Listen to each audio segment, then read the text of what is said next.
दोस्तों, क्या आपको पता है कि चाइना ने पिछले 30 सालों में इतनी ऊंची बिल्डिंग्स बनाई जितनी कि अमेरिका ने पिछले 100 सालों में भी ना बनाई हो। और सिर्फ यही नहीं, इस दुनिया की जो 10 सबसे ऊंची बिल्डिंग्स हैं उनमें से 5 बिल्डिंग्स तो सिर्फ चाइना में ही हैं। इस बात से आपको ये तो पता चल ही गया होगा कि चाइना को ऊंची बिल्डिंग्स बनाना कितना पसंद है। और क्या आपको ये पता है कि चाइना ने अचानक ऊंची बिल्डिंग्स को बनाना बैन क्यों कर दिया? जानने के लिए वीडियो के लास्ट तक बने रहिए। और अगर आप इस चैनल पर नए हैं तो इसे सब्सक्राइब जरूर कर लें। तो चलिए वीडियो को शुरू करते हैं। दोस्तों, चाइना को 1980 से अपने कंट्री को डेवलप करना था और उसके लिए उन्हें चाहिए था कि इन्वेस्टर्स और ग्लोबल कंपनीज वहां पर अपना पैसा इन्वेस्ट करें और टूरिस्ट वगैरह भी वहां पर घूमने आए। लेकिन चाइना के पास ऐसा कुछ भी नहीं था जिससे वो उन सबको अपनी तरफ अट्रैक्ट कर पाए। और इसीलिए चाइना ने एक के बाद एक स्काई स्क्रैपर खड़े करने शुरू कर दिए। चाइना का ये मानना था कि ऊंची बिल्डिंग से लोग बहुत अट्रैक्ट होते हैं। दोस्तों, दुबई का बुर्ज खलीफा, ताइवान का ताइपे 101, मलेशिया का पेट्रोनस टावर और अमेरिका का विलिस टावर, ये सभी स्काई स्क्रैपर दुनिया के सबसे ऊंचे स्काई स्क्रैपर हैं। और सबसे बड़ी बात तो ये है कि ऊंचाई की वजह से ये हवा में हिलते नहीं हैं।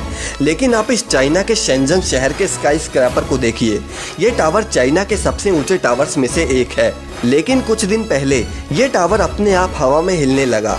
अब जब लोगों ने देखा तो वो इधर उधर अपनी जान बचाने के लिए भागने लगे। और जिनकी शॉप्स वगैरह इस बिल्डिंग में थी वो अब डर के मारे अंदर भी नहीं जा रहे कि कहीं वो बिल्डिंग गिर ना जाए। और अब कंपनी के ओनर ने लोगों को इस बिल्डिंग के अंदर जाने से बैन कर दिया है। अब बात ये आ रही है कि आखिर बिना अर्थक्वेक के ये बिल्डिंग हिलने क्यों लग गई। अब मेड इन चाइना के टैग का तो आपको पता ही है, इसके आगे आपको कुछ भी बताने की ज़रूरत नहीं पड़ेगी। दरअसल एक्सपर्ट्स का तो ये कहना है कि उनको ये पहले ही पता था कि ऐसा एक ना एक दिन ज़रूर होगा, क्योंकि चाइना ने क्वालिटी की बजाय क्वांटिटी को चूज़ किया है, जिस वजह से वो जल्दी जल्दी ऊंची बिल्डिंग्स तो बनाती गई। लेकिन उन्हें ये नहीं पता था कि इसका परिणाम आगे जाकर उन्हें ही भुगतना पड़ेगा। और अब तो चाइना ने अपने देश में 500 मीटर से ऊंची बिल्डिंग को बनाना बैन कर दिया। चाइना की गवर्नमेंट का ये कहना था कि भले ही ऊंची बिल्डिंग्स उनकी इकोनॉमी के लिए अच्छी हैं, लेकिन ये बहुत ही एक्सपेंसिव होती हैं और इनका ऑपरेटिंग कॉस्ट भी आम बिल्डिंग्स के मुकाबले 10 गुना ज़्यादा होता है। इसके साथ साथ चाइना में अभी ऊंची बिल्डिंग्स पर अगर आग लग जाए तो उनके पास उतना ऊपर फायर सेफ्टी के लिए भी कोई उपाय नहीं है। और दोस्तों, शायद आपको ये बात ना पता हो कि सन 2018 में दुनिया में 143 बिल्डिंग्स 200 मीटर से ऊंची बनाई गई थी, जिसमें से 60% से भी ज़्यादा बिल्डिंग्स सिर्फ चाइना में ही बनी थी। अब दोस्तों, चाइना का ये कहना है कि अगर कोई भी 250 मीटर से ऊंची बिल्डिंग बनाता है तो उसे फायर फाइटिंग, अर्थक्वेक और एनर्जी सेविंग अथॉरिटीज़ की सभी शर्तों को पूरा करना होगा।